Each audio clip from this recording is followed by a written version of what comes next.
It all started because Mr. McGee didn't want to spend Christmas under a palm tree with a hula girl.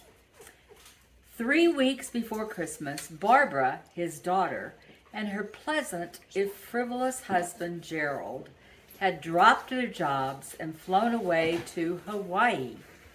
If the picture on the back of their postcard had been anything but a hula girl under a palm tree, he might have given their invitation to come join them in Hawaii a second thought. After all, he thought, as he spooned bean soup into a bowl and sat down for his meager lunch, after all, he'd spent the last 3 Christmases with them in the slush of Pittsburgh, in preference to his own lonely 2-room apartment. But the hula girl was too much. When he looked at her, he felt an overwhelming need for ordinariness, for stability, for heaven help him, a little dignity. Besides, he only had $50 between him and his next Social Security check. And the idea of flying to Hawaii on Gerald's father's money was more than he could bear to contemplate.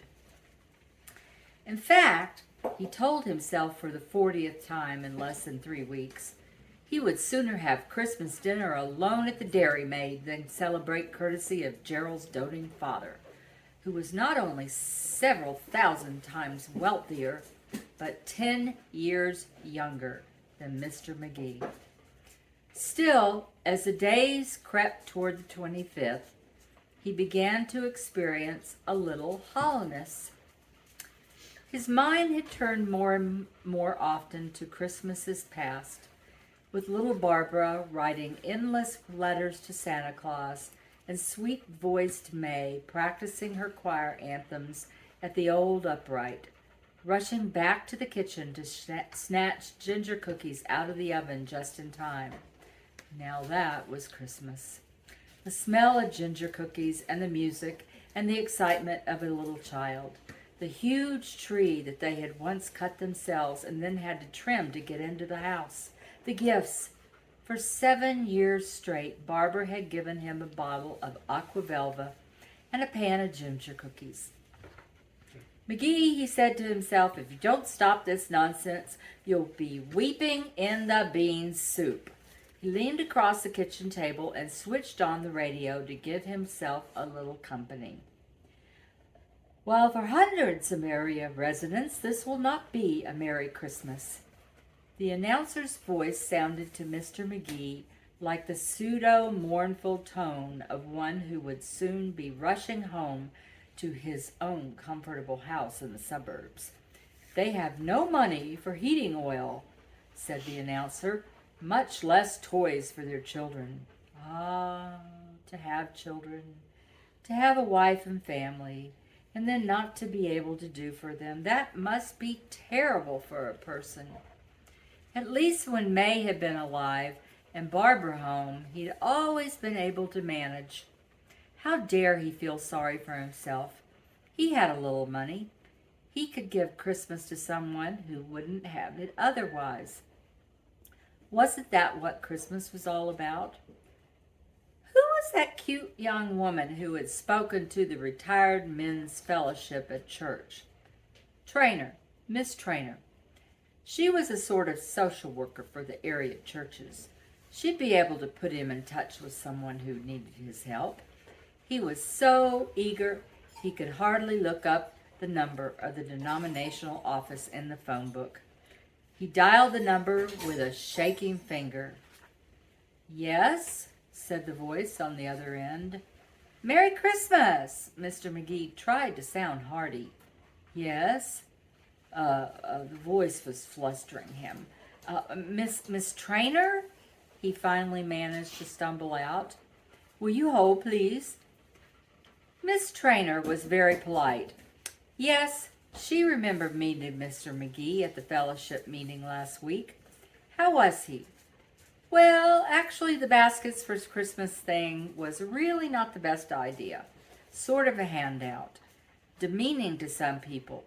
Perhaps he'd like to make a donation to some ongoing work which would benefit the recipients more in the long run. He might, of course, try the Salvation Army or his own church. Mr. McGee thanked her and hung up sadly. He didn't want to mail a check. He wanted to do something. It was just like those old sentimental poems that May had loved so much. He wanted to bring a real gift to the manger. He wanted to give himself. He tried the church, but there the deacons had already made arrangements to take toys and dinners to nearby families. Would he like to make a contribution? Mr. McGee sighed and promised 5 of his $50. His soup had gotten cold. He'd have to reheat it if it was to be edible. Instead, he put a plate over the bowl and stuck it in the refrigerator. He was about to commence a lecture on the pitfalls of self-pity when the phone rang. "Yes," he said. "Merry Christmas, Mr. McGee." It was cute little Miss Trainer again. "A problem has developed," she said, "and it just hit me that you might be the very person to help." "Me?" "Our church children's home in Reedsville tries very hard to make it possible for all the children there to go home for Christmas. In a few cases, of course, this is not possible. So we find a family that is willing to take the children in and share their Christmas with them. We have a brother and a sister in the Reedsville home. All the plans have been made for them to stay with the family here in the city. But the mother has just called and there's been a death in the family in Cleveland, so they have to go to Ohio, which leaves our children without a place to go. I would be glad to have them, but my fiance and I are going to be with his parents in New York, so of course you can't take them." Mr. McGee was trying not to get excited. "I know you're very active in your church, and I wondered if you knew anyone." "Know anyone? I can take them." He was almost shouting.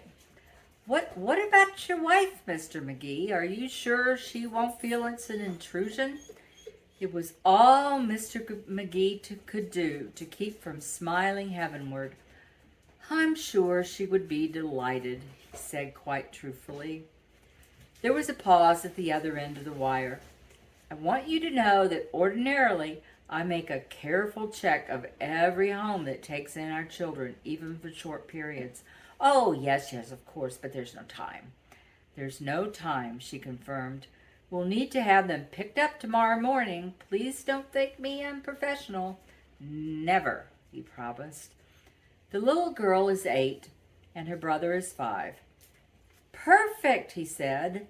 They've been kicked around a bit, 4 or 5 foster homes before they landed at Reedsville. So, don't worry, Miss Trainer.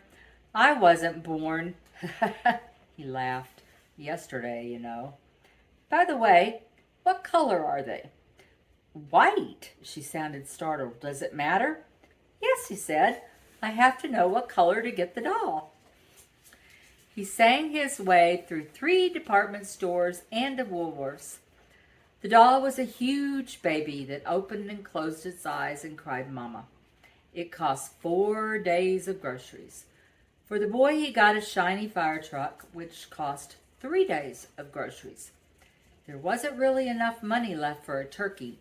Buddy reasoned there'd only be the 3 of them, so he got a chicken. He'd be eating a lot of bean soup after Christmas, but he didn't care. The fire truck he chose was enormous, and as he waited to pay for it, he clanged the bell until people stared at him. "Merry Christmas," he sang out to all the harassed clerks and grim-faced shoppers. He could hardly resist stopping total strangers to tell them of the Christmas gift he'd been given. 2 children who needed him. The next morning, Mr. McGee was up before dawn. He took the bus to Miss Trainer's office and got there 15 minutes early. He walked around the block singing to himself until it was time to go in. The children were sitting side by side in straight chairs against the wall of her cubicle. their short legs dangling. Miss Trainer got up when he came in. "Oh, Mr. McGee, it's so good to see you again." She shook his hand warmly. "This is Genevieve, and this is Edgar Lofton." He indicated the children with her free hand. Mr. McGee knelt down and put his arm across the back of Genevieve's chair. "Hi," he said gently. He didn't want to scare them. "I'm Mr. McGee, and I'm going to be your Christmas grandpa." "The hell you say!" He stood up abruptly. What did she say? He couldn't believe his ears. "I said," the little girl began. "Genevieve," Miss Trainer interrupted. "We've been all through this. Either you go with Mr. McGee or you'll have to be the only children at the home for Christmas." "So? You told me you wanted to go to the McGee's." "I never." Her eyes dared Miss Trainer to call her a liar. "But Genevieve," Mr. McGee pleaded, "you don't want to spend Christmas in an institution." "I don't give a damn," she said mildly. "It's Edgar who don't like institutions." They all turned to Edgar, who ducked his head and plugged up his mouth with his blanket and the corner of what had once been part of a blanket. "Oh, all right, Edgar," Genevieve said, although Edgar had never opened his mouth except to put in his thumb. "If you're going to be so stubborn about it, we'll go with the dumb freak." She slid off the chair. Edgar did the same. Miss Trainer coughed nervously. "Mr. McGee, I'm sure everything will be fine, Miss Trainer," he said, more confidently than he was feeling. "You just have a wonderful Christmas, you hear?" "Thank you, Mr. McGee," she said, handing him a small canvas bag, and she added quietly, "Good luck." They emerged from the building into the sunlight. Genevieve glanced up and down. "Where's your car?" I don't have one anymore," he said. "You hear that, Edgar? He don't even have a car." "I thought you might enjoy riding the bus." "Edgar wants you to know that our mother has 6 cars and 2 station wagons." "Is that right, Edgar?" Edgar continued sucking his thumb and playing with the frayed ends of his former blanket. The apartment provided more material for Genevieve's contempt. "2 rooms? Where the hell am I going to sleep?" "I thought you and Edgar could share the bed, and I'd take the couch." "You got to be out of your head. Edgar wets." Oh, well, we'll just have to rethink things." "Edgar wants you to know that our mother has a house with 16 rooms. And a chateau on the Riviera," mumbled Mr. McGee. "Where's the TV?" "Edgar always watches TV." Thank heavens for television, thought Mr. McGee. It might get them through. "It's in the bedroom," he said. "Shall I bring it here for you?" "You're strong enough to carry a whole TV by yourself?" "It's not very big," he said. And anticipating Edgar's next alleged complaint, he added, "It's black and white. I'm sure your mother's set is in full living color." "Are you kidding? She got a color set in every room. Just ask Edgar if she don't." "Edgar wants you to know that he ain't used to eating hot dogs," Genevieve informed Mr. McGee over the lunch table. "Our mother always fixes us steaks and lemon meringue pie." "I wish I'd known," said Mr. McGee. "My daughter used to love hot dogs." "Edgar wants to know where your daughter's at." "Hawaii," said Mr. McGee happily. "Thank you, Barbara, for not being in Pittsburgh."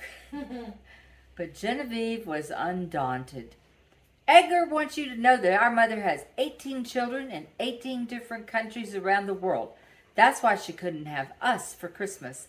She was too busy visiting them all." "I see," said Mr. McGee. After lengthy consultations with Edgar, during which, of course, Edgar was never heard to speak, Genevieve determined that Edgar would deign to watch the 8-inch black and white set. since there was nothing better to do in this dumb joint. Mr. Magee stretched out the dishwashing process as long as possible. What was he going to do? The thought of spending a quiet Christmas all by himself in these 2 rooms suddenly seemed cozy and extremely desirable. The ladies on the game show were squealing with greed, and Genevieve shrieked the directions. "You dumb mental! Take the box! Take the box! No, you weirdo! I told you, take the box!" Ah, the excitement of little children at Christmas time. Genevieve got up at a commercial and came to the kitchenette. "Where's the loot?" she asked. "The what?" "You know, all the junk you bought us." He was seized with terror. What was going to happen when he gave Genevieve Lofton a baby doll in a pink voile dress that closed its eyes and cried, "Mama"? He needed time. Santa Claus won't be here until tomorrow. He decided not to add the line about good little boys and girls. Santa Claus? I'll come off it, Maggie. Edgar ain't believed in Santa Claus since he was 2 years old. "Well," he said, feeling for his own protection he'd better prepare her, "there isn't a great deal, but what there is for tomorrow morning." "I don't get you, Maggie. Miss Trainer said you wanted us to come home with you so you could give us a happy Christmas. You ain't even got a Christmas tree. I bet you there ain't even any presents. Hell, at the home, at least they give you presents." She spun on her heel and went back to yelling at the TV contest ladies. Mr. Magee gulped down an Alka-Seltzer. At about 3, the game shows turned into cartoons. Get him, beat him up!" Genevieve was screaming. Mr. Magee had not had such a headache since he'd gotten the telegram about Barbara and Gerald's elopement. "Oh, Barbara, how is it under the peaceful palms with the lovely dancing ladies, the gentle pounding of the sea upon the sand?" "Get him! Kill him!" Bravely he assembled the ingredients for ginger cookies. The recipe, written in May's curving hand, nearly brought tears to his eyes. Genevieve wandered over. "What do you think you're doing?" "I am," he said, keeping his voice even with no little struggle, "making cookies. I thought you and Edgar might have fun helping me." She raised an eyebrow. "Edgar wants you to know that he thinks it's sissy to make cookies." Mr. Magee tried hard not to blame anyone when he eventually burned 3 out of the 4 pans of cookies. "How come we're having bean soup on Christmas Eve?" Genevieve sniffed and sneered when the bowls were served. "I'm sure your mother has filet mignon," Mr. Magee said, "but I am saving the chicken," he emphasized the word, "for Christmas dinner, and this is the best I can do tonight. Edgar wants you to know ain't nobody can make him eat this slop." Out of the corner of his eye, Mr. Magee noted with satisfaction that Edgar had put down his blanket long enough to pick up a spoon. "Nobody's going to make Edgar or anyone else eat anything." Mr. Magee fell to his soup and studiously ignored her.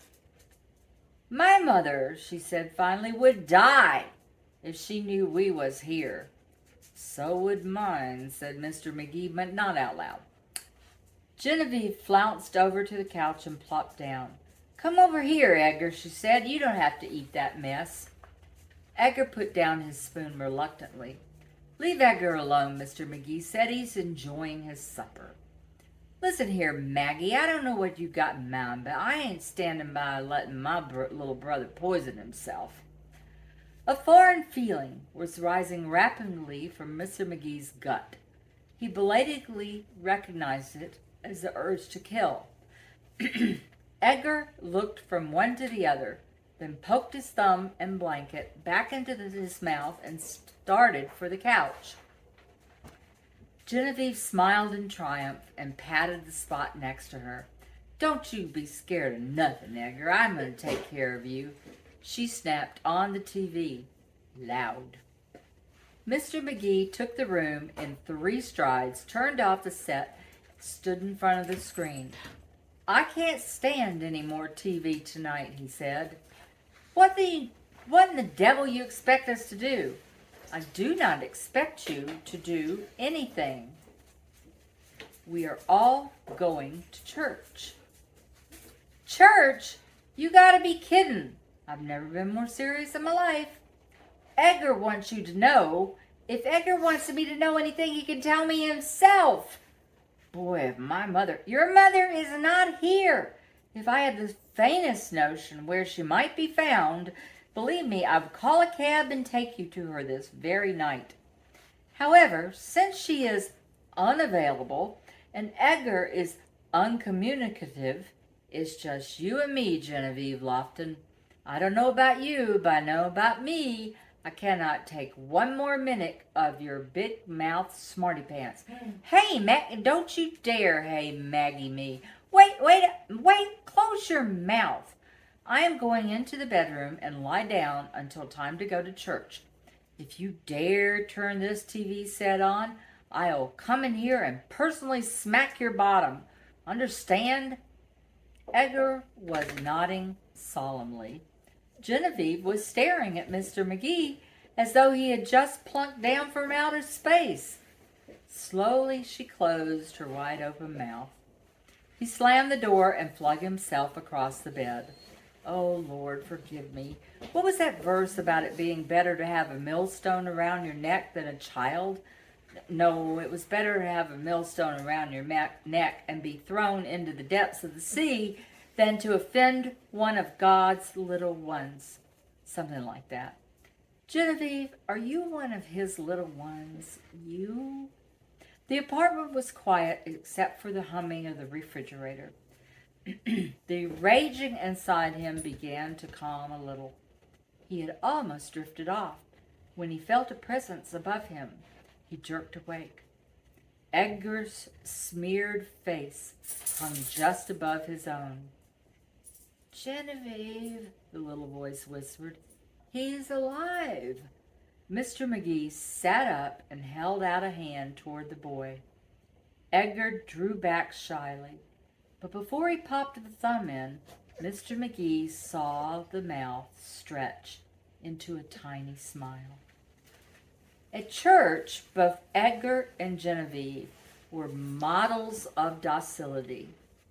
Mr. McGee sang the carols with unusual gusto, pointing his finger to each word in the hymnal so Genevieve and Edgar could follow, but neither child tried to sing. They sat politely through the prayers and scriptures and sermon. Once Genevieve yanked Edgar's thumb out of his mouth, but she didn't speak. After the service, he took them up front and showed them the creche with its shepherds and wise men and tiny baby Jesus, and the great tree with all its decorations, trying to make up for the little barren apartment. They gazed solemnly at everything. Only once, when his friend little Mrs. Abernathy was gushing over his wonderfulness and taking these homeless children into his own home, did Mr. McGee catch Genevieve with a wry smile on her face. He smiled back. The Abernathys drove them home afterwards. Genevieve and Edgar sat on either side of him on the back seat, straight and silent. In the apartment, he made some cocoa, which the 3 of them sipped as they ate the few unburned ginger cookies. That's really weird, Maggie. Mr. McGee was so startled by the sound of Genevieve's voice after the hours of silence that he forgot to be offended by the nickname. Well, what's weird, Genevieve? Me and Edgar, we was born in City General. Yes, somehow that didn't seem too weird to Mr. McGee. Well, your Jesus guy didn't even have a place to get born in. That's right, Genevieve. It's like he was a foster kid before he's even born. Mr. McGee swallowed out of the mouths of babes. Edgar, what you got in your hand? Edgar tightened his fist, but Genevieve pried it open, finger by finger. Oh, God, she said. He stole the Jesus from the church. She took the little plaster creche figure and put it into Mr. McGee's hand, sighing deeply. Then she turned on the panic-stricken Edgar, who held his sucking thumb clenched between his teeth. Maggie wants you to know, Edgar, that it ain't no use screaming for your mother. It's just you and me and him. And he is so mad at you, he is about to personally smack your bottom. She turned to Mr. McGee with a proud smile for confirmation. Mr. McGee didn't know whether to laugh or cry. Instead, he put his arm around the distraught little thief. I don't think you meant to steal the baby, did you? Edgar looked up and shook his head solemnly. You see there, Genevieve, he didn't mean to steal the baby. He just didn't want Jesus to have to spend Christmas in an institution. Isn't that right, Edgar? Edgar nodded. Genevieve shot Mr. McGee a quizzical look, but she didn't argue. And as Mr. McGee wrote Barbara and Gerald the next day, the three of them had a great Christmas. Edgar loved the doll, and Genevieve never once claimed that their mother had 15 much larger fire trucks stashed away in her country house. By Catherine Patterson.